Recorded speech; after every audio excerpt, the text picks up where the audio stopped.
Terkadang, alam bawah sadar merasakan hal yang semestinya tidak kita rasa.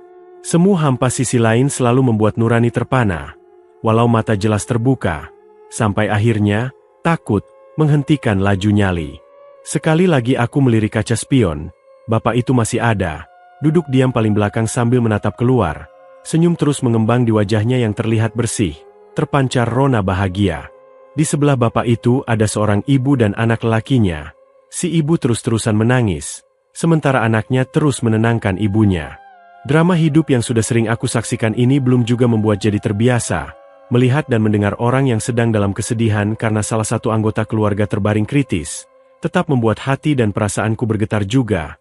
Aku jadi ikut sedih, selalu begitu. Sementara Doni, perawat yang ikut dalam penjemputan, terdengar masih terus memberi perawatan kepada pasien yang tengah terbaring.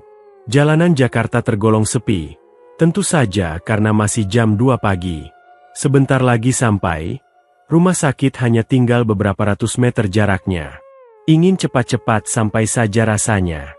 Suara sirine terus memekakan telinga, mengiringi ambulan yang sedang aku kemudikan melaju dengan kecepatan tinggi. Perempuan muda, usia 20-an tahun, parasnya cantik, rambut panjangnya tergerai sampai bahu. Dia duduk di depan, di sebelahku, sejak dari rumahnya tadi tempat aku menjemput. Dia sepertinya adalah adik dari laki-laki yang duduk di belakang. Sama seperti ibunya, air mata perempuan ini terus mengalir sepanjang perjalanan, walau sama sekali aku tidak mendengar suaranya. Akhirnya, gerbang rumah sakit sudah kelihatan. Aku lalu mengurangi kecepatan. Ambulan aku bawa masuk gerbang. Ketika kami sudah benar-benar sampai, gedung UGD menjadi tujuan. Aku menghentikan kendaraan di depan pintu UGD. Lalu dengan sigap beberapa perawat membuka pintu belakang untuk mengeluarkan pasien. Aku terus memperhatikan semuanya. Tapi, ada yang aneh. Kenapa aku tidak melihat bapak yang duduk paling belakang tadi? Bapak yang selalu memperhatikan keluar, bapak yang ketika aku lihat selalu sedang tersenyum. Bapak itu tidak kelihatan. Kemana dia? Sama perempuan yang duduk di kursi depan juga tidak kelihatan lagi. Padahal aku tidak melihatnya turun kendaraan. Ah, mungkin sudah turun tapi aku tidak lihat. Begitu pikirku dalam hati. Ya sudah, tidak berpikir lebih jauh lagi. Setelah pasien dan keluarganya sudah turun kendaraan, ketika sudah selesai semua, aku lalu membawa mobil ambulan ini ke tempat parkirnya, di sebelah UGD. Di saat-saat seperti inilah waktunya buat aku untuk beristirahat. Setelah cukup lelah berkendara dengan kecepatan tinggi, tugasku sudah selesai. Hanya bisa berharap kalau pasien yang tadi aku antar bisa diselamatkan dan sembuh. Aku menunggu di satu ruangan yang biasanya dijadikan tempat untuk beristirahat pekerja rumah sakit. Entah itu perawat, dokter, atau yang lainnya.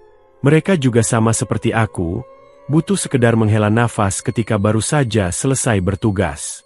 Dan benar, sekitar 1 jam kemudian Doni masuk ke ruangan, perawat yang menjemput pasien denganku tadi. Tidak tertolong mas, pasien yang tadi meninggal. Doni bilang begitu ketika baru masuk. Innalillahi, sedih aku mendengarnya. Tadi saya ngobrol sama anak laki-lakinya.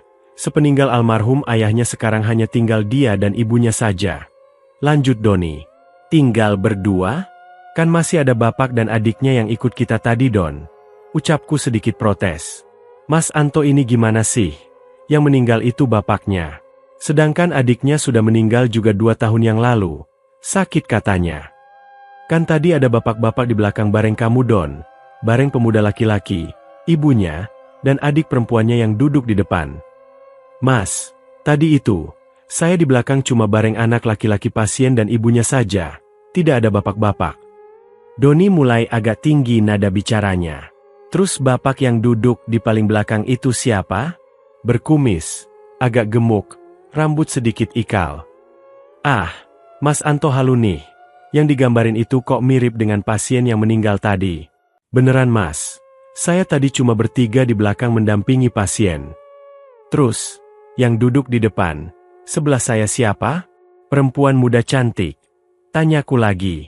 Sepanjang jalan tadi, tidak ada orang yang duduk di depan. Mas Anto duduk sendirian, kami semua di belakang. Tidak ada yang duduk di depan selain Mas Anto.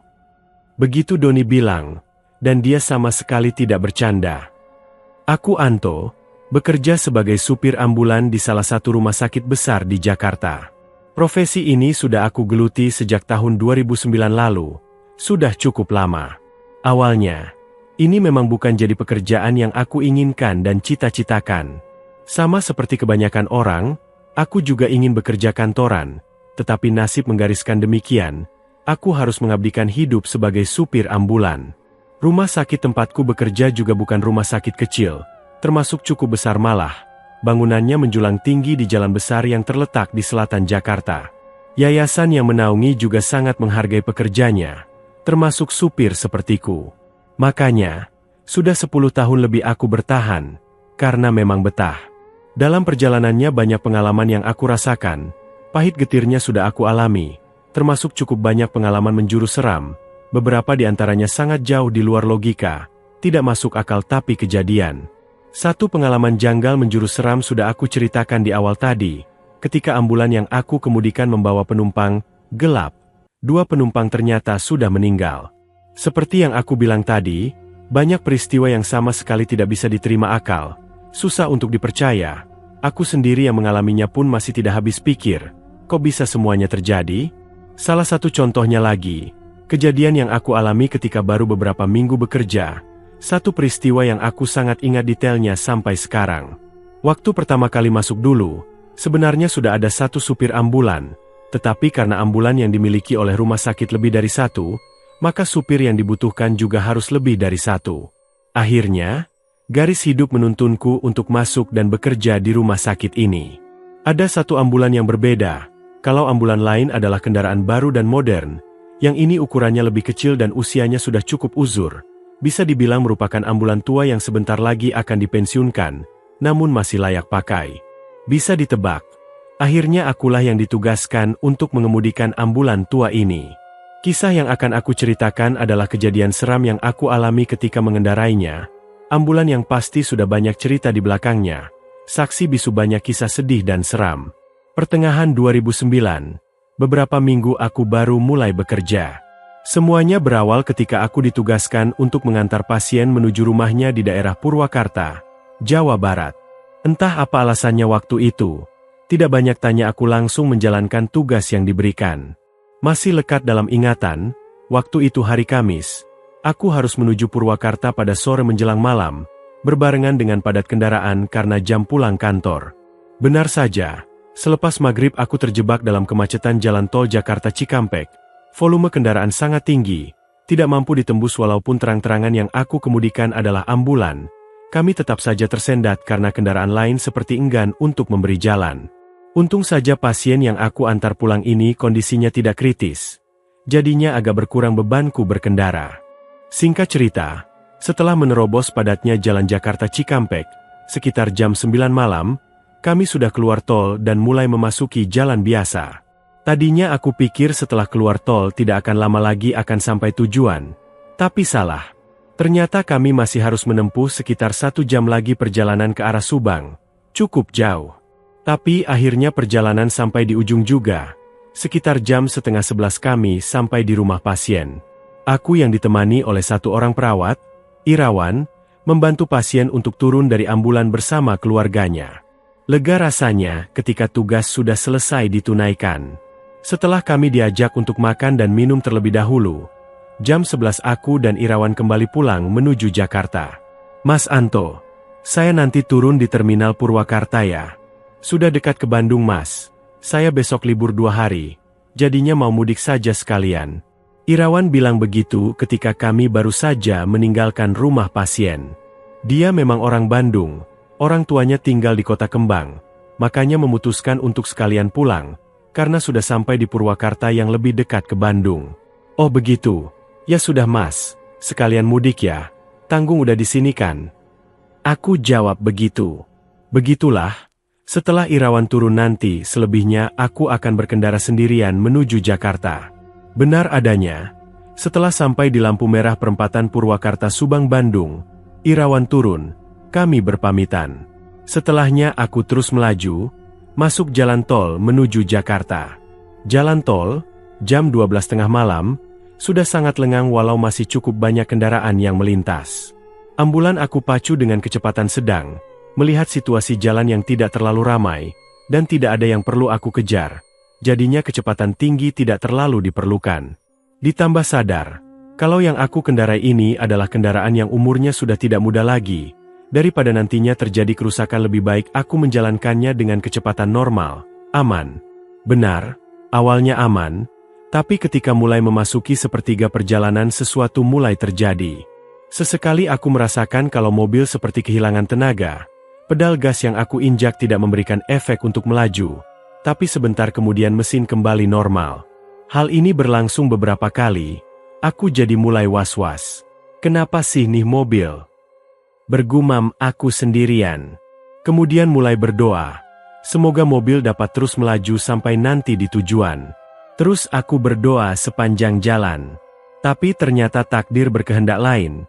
Di kilometer 40 akhirnya mesin berhenti total.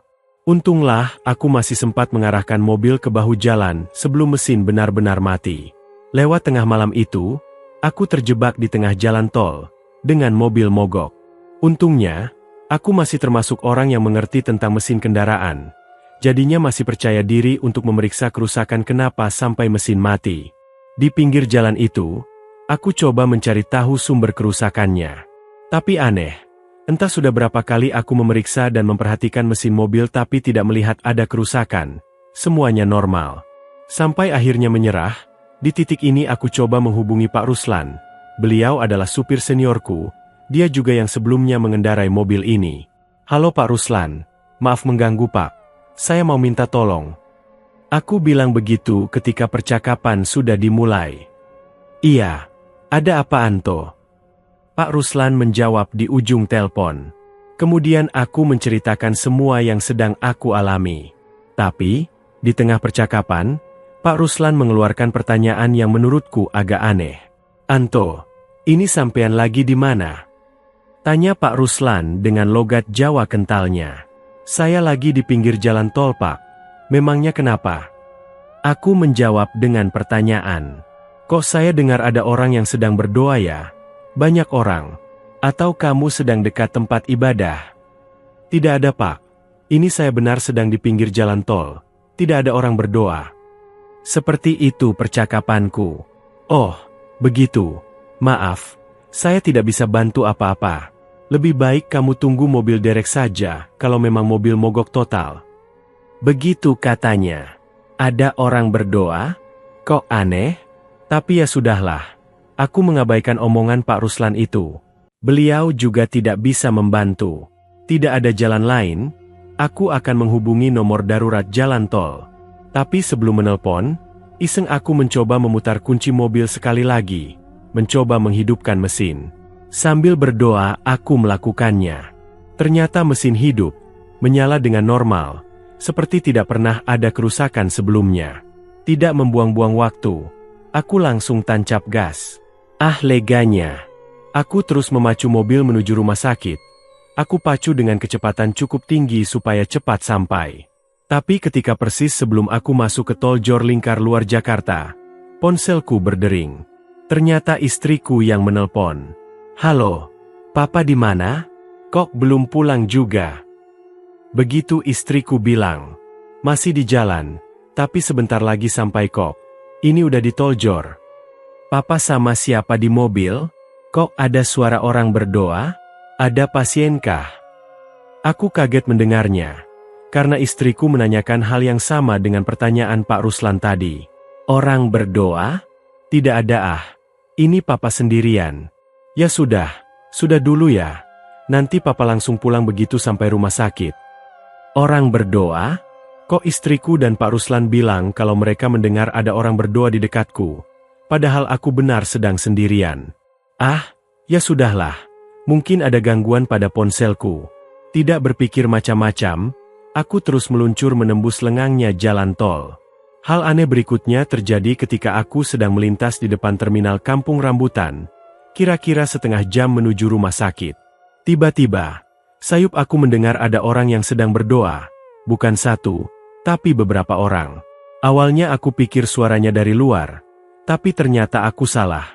Suara orang berdoa itu asalnya dari dalam kendaraan, di bagian belakang mobil. Sontak bulu kuduku berdiri, Aku merinding. Suara doa itu semakin lama semakin jelas terdengar. Tadinya aku tidak berani untuk melirik kaca spion. Aku takut kalau-kalau ada pemandangan seram terlihat di belakang. Sementara itu, suara orang-orang itu semakin jelas terdengar. Entah apa yang ada di pikiranku. Akhirnya rasa penasaran memaksaku untuk melihat kaca spion. Saat itulah aku melihat semuanya. Di belakang, aku melihat ada beberapa orang sedang duduk di kursi yang memanjang kanan-kiri.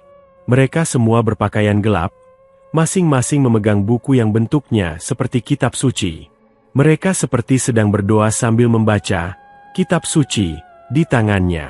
Sementara di antara mereka, di tengah ada terbaring jenazah berbalut kain putih, menyerupai pocong. Walaupun hanya beberapa belas detik melihatnya, tapi tubuhku langsung lemas, syok, jantung berdegup kencang, aku ketakutan. Sepanjang sisa perjalanan, kaca spion aku arahkan ke atas, supaya tidak bisa melihat lagi ke belakang. Tapi tetap saja suara-suara bait doa masih terus terdengar sampai aku tiba di rumah sakit. Sesampainya di lingkungan rumah sakit, aku langsung parkir, lalu turun dari kendaraan, lari menjauh. Setelah cukup jauh, aku langsung terduduk lemas di depan pintu masuk UGD. Apakah selesai? Belum. Dari kejauhan, aku tetap bisa melihat ambulan terparkir dalam gelap. Setelah aku perhatikan benar-benar, ternyata ada pemandangan aneh. Aku melihat ada bayangan hitam turun satu persatu dari pintu belakang ambulan, kemudian mereka menghilang masuk ke salah satu gedung besar rumah sakit.